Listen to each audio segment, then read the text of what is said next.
understand more deeply and profoundly, what are the characteristics of each dosha. Perfect.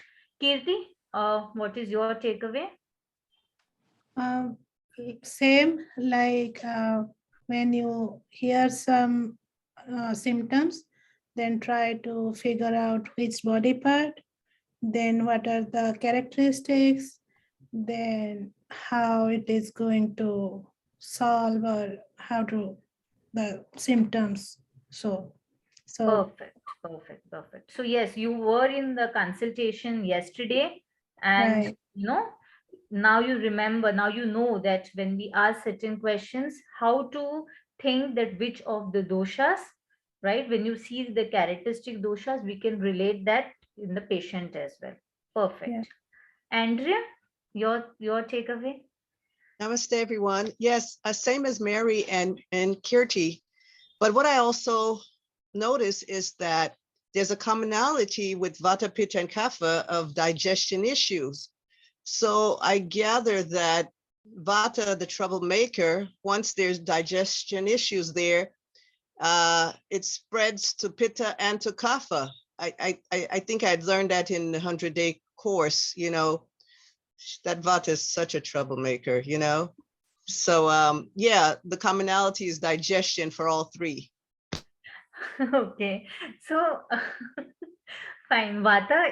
If Vata is in a normal situation, like in a normal proportion, it is not a troublemaker. In fact, Vata is the most important dosha compared to Pitta and Kapha. Therefore, if it aggravates, it is a troublemaker.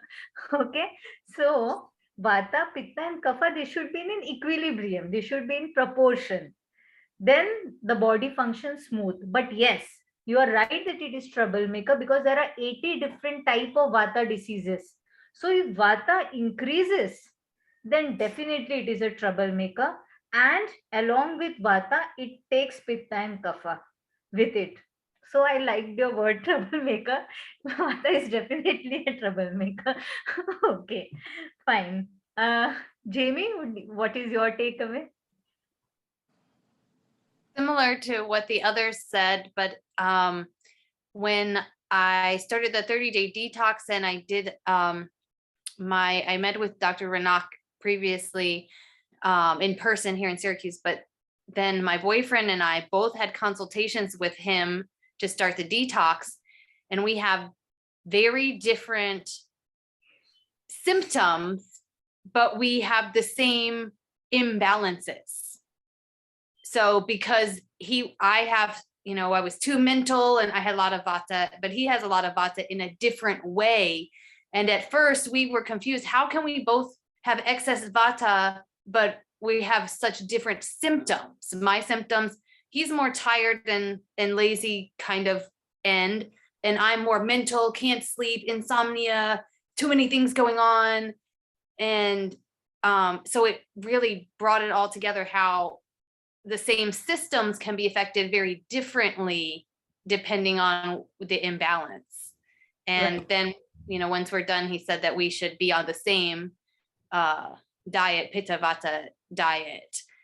So that'll be easy for us to manage. But I thought that was very interesting, and it really brought it home from a real life experience. Right. So here takeaway I think is that though the aggravated factor in both of them was the same, but it can manifest into different ways, right? Now Yes. you will learn in due course that how the same vata manifest in different individuals, because the vulnerability of the vata to accumulate and manifest that symptoms is different in different individuals. And then vata either can bring more pitta or kapha, and then the symptoms can be manifested. So in due course, when you see number of patients and then you start analyzing the prakriti as well, the basic constitution. See, in a life our vata can get aggravated at many times, but what is our basic nature, with what constitution we are born with, that determines how vata, if it is aggravated, affect you. So you learn it in future. Arma, what is your takeaway? Well, I agree with what everyone was saying. And, you know, I immediately started looking at my clients and like, oh my goodness, I can, you know, I can see this, I can see that. And one thing I noticed is it seems like, and maybe it's not everyone, but that's what it seemed like to me, has two, never, it doesn't seem like you're just Vata, it's like Vata Pitta, you know, and I don't know if that's the norm, but that is something that I really noticed. It just made so much sense looking at my clients' issues, and Right. Right. So your amazing to takeaway me. is that there is not a single dosha in any individual. There is always a combination doshas. Very good. That is Yeah, was a very good observation. and that it's impossible to be full, even if we think we're really happy and balanced. If we don't have these doshas balanced, we could always be happier. We could always be healthier. Right. So it's just so important. Yeah. Right. Very right. Very right. Okay. And what is your takeaway? Today was fun because it, you know, we've been learning the things like this, and then today some of the stuff came like this, and it was good. And so I learned definitely the same thing everybody else. Like at first, oh my goodness,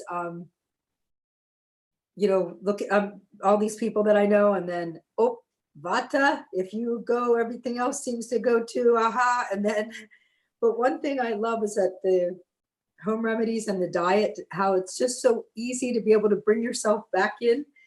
And it seemed like this week, not only me, but my daughter, my grandchildren, all like our pizza, all of us, like it seems to be all went off the edge, you know?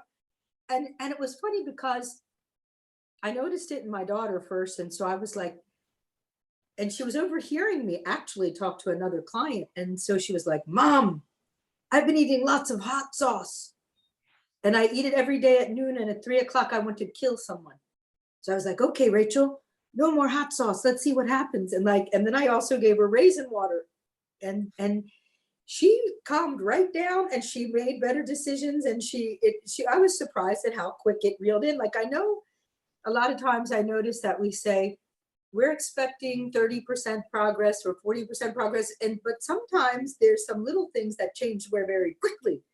And so it seems like a great progress because it's an aggravating thing, like this pitta thing, you know, when my daughter, I'm scared of my daughter, okay, when she gets in and I'm sure people are afraid of me, even only 5'2", when my pitta goes, whoo, you know, so I'm so happy today when I'm listening, how easy, every spice, nothing I have to run to the store for, everything you said today for remedy, everything I have. And so like, I'm excited when we get off, I want to make her a remedy and bring it over, so. Perfect. So your takeaway is how the diet and home remedies help to balance these doshas and understand which doshas is aggravated. Perfect. Jena, what are your takeaway?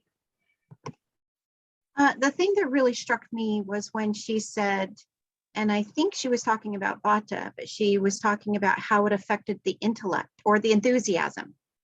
And it kind of, it shocked me because I was like, I didn't realize that would be affected in the doshas. And then, but I guess all of the emotions would be correlated with the doshas. So that really sparked my interest today. Yeah. Right. So your takeaway is that doshas not only affect the physical form, like the physical characteristic, but also the emotional and the mental well-being as well. Perfect. Amisha, what are your thoughts? Takeaways? Yes, sure. I mean, I think, you know, agreeing to, adding to what other people have said,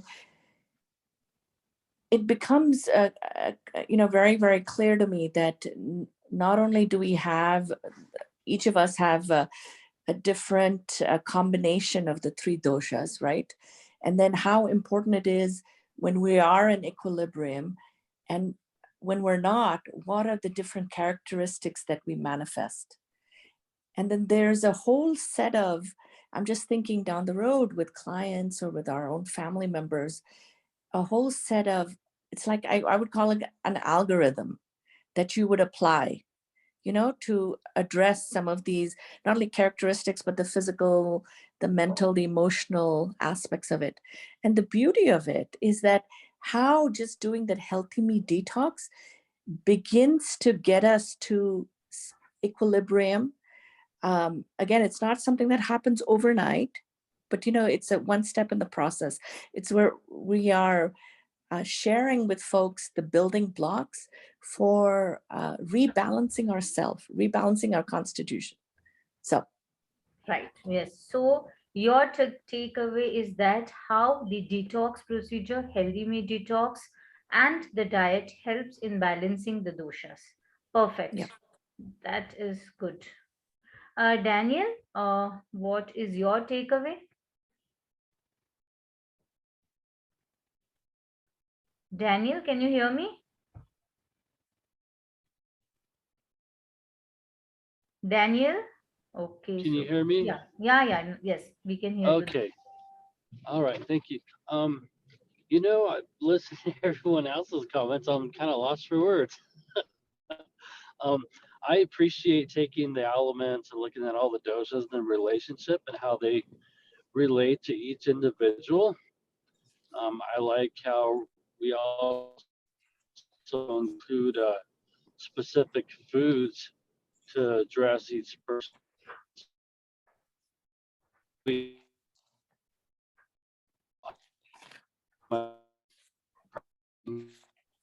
Actually, you are not audible in between. If not, you can write down in the chat as well. Right, you can write down in the chat as well. And for those who are not and they get the recording, I want you to email me your takeaway. Right, I think Ali and Joseph is not there, so if they hear the recording, they can email me their takeaway. And Daniel, you can either write in the chat, or suppose if we go out of this breakout room, you can email me, right? So my understanding is that you are understanding this doshas, and all of us must have, you must have already learned about these doshas in the 100 day. Here we are diving and indulging in bit deeper, and you are understanding the characteristic, the home remedies. So that is very, very appreciative, and please go through this thing again so you know the subtypes as well, right? The subtypes also play a very important role in the manifestation of the disease. So when we are doing a case study, I tell me most of those who have already done to observe, so that we can discuss when we are when we are meeting on the fourth Saturday. Yes, Andrea, we'll quickly take your question. Will our constitution automatically change with age? With Or with age? constitution, the basic constitution does not change, but yes, as we age, like after in the old age, the vata is more. So that is there. I will explain you when we meet. Okay, fine. So nice to see you all, and you are really doing good work. I'm happy, right? Take care and just focus and see everyone, as Mary said, observe everyone with doshas. Bye. Bye.